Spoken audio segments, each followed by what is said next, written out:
Bonjour à tous, Kida, j'espère que vous allez bien. Dans cette nouvelle vidéo d'été, nous avons enfin le plaisir de revenir dans un de mes dojos préférés et j'ai le plaisir d'être accompagné par un de nos instructeurs de KRX. Bonjour Fabrice. Bonjour Nico. Vous connaissez le principe de cet été. Chaque semaine, on répond à une question d'un élève.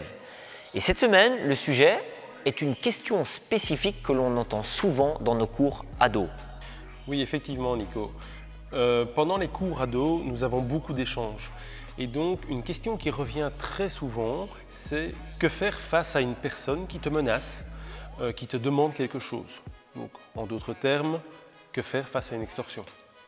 Oui, hélas, ce n'est pas rare d'avoir ce genre de situation dans nos rues et nos ados sont une cible facile. Il n'y a pas de réponse universelle, dans le sens où chaque situation est différente et chaque personne a des capacités différentes.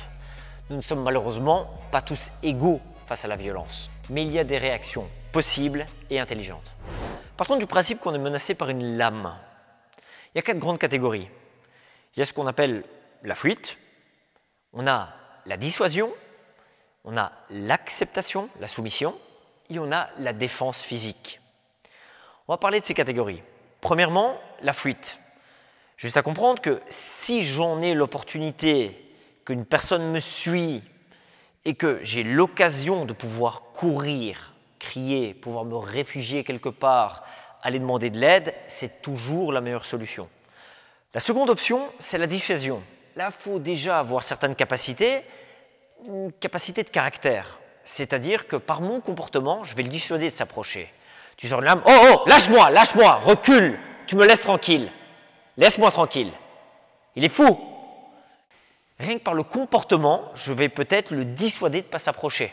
Parce qu'il va voir que je suis quelqu'un qui ne me laisse pas faire et ça va probablement le dissuader. La troisième possibilité, c'est l'acceptation, la soumission. Si une personne exhibe parce qu'il demande quelque chose, un bien, que ce soit un portefeuille, un téléphone ou ce genre de choses, une excellente solution, c'est le fait d'accepter, de donner et de ne pas prendre le risque pour sa vie. Mais rien que là, il y a encore aussi une manière de le faire. Faire ceci est excessivement dangereux parce que si je donne mon portefeuille et je suis proche, c'est une situation extrêmement dangereuse. Ce n'est pas acceptable. D'un point de vue self-défense, si je vais donner mon portefeuille, la première chose, c'est que je vais tendre l'autre main. Ok, cool, ça va, je te laisse. Mais rien que mes mains vont s'approcher et je vais créer une longue distance. Si maintenant il voulait me piquer avec un couteau, je sais encore me défendre avec les mains. Donc rien que là, stratégiquement, on va accepter et on va lui donner. Et quand je vais lui donner, je vais lâcher l'objet. Ok, cool, ça va, je te laisse. Et là déjà, c'est une certaine forme de self-défense, rien que dans la manière d'accepter, de donner son objet. Ensuite, il y a la dernière catégorie, c'est la défense physique. Je vais récupérer mon portefeuille, merci.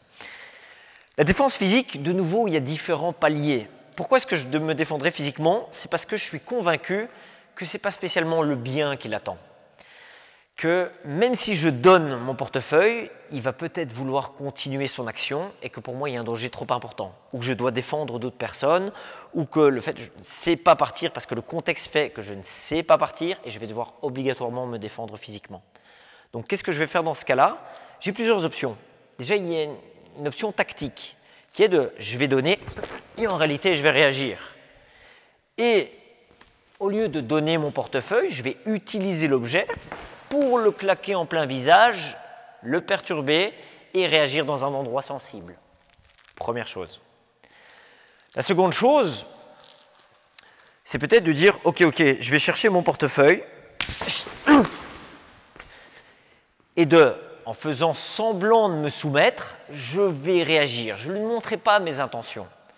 Je vais bien évidemment frapper pour éloigner l'objet et simultanément attaquer dans des endroits sensibles pour plus que tu ne sois apte à combattre. Yes. La troisième chose, de nouveau, tout dépend de la situation, mais c'est de réagir tôt et vite. Ça veut dire que là, la menace, elle est statique. Donc si elle est statique, je sais encore facilement la saisir. Ma main faible a saisi le poignet, j'ai mis mon poids de corps, j'ai donné 2-3 contre-attaques à des zones sensibles, je dégage la lame et je quitte les lieux. L'idée n'est pas de continuer à combattre, c'est juste de se défendre. Voilà quelques attitudes possibles face à une personne armée. C'est intéressant, Nico, d'avoir pu parler de ce sujet qui nous touche tous au quotidien. Bien que la menace soit la plupart du temps statique, ça reste quand même une situation qui est vraiment très dangereuse. N'hésitez pas à laisser votre avis en dessous dans les commentaires. Merci Fabrice. Merci Nico. Merci à tous, portez-vous bien et on se revoit la semaine prochaine. Kida!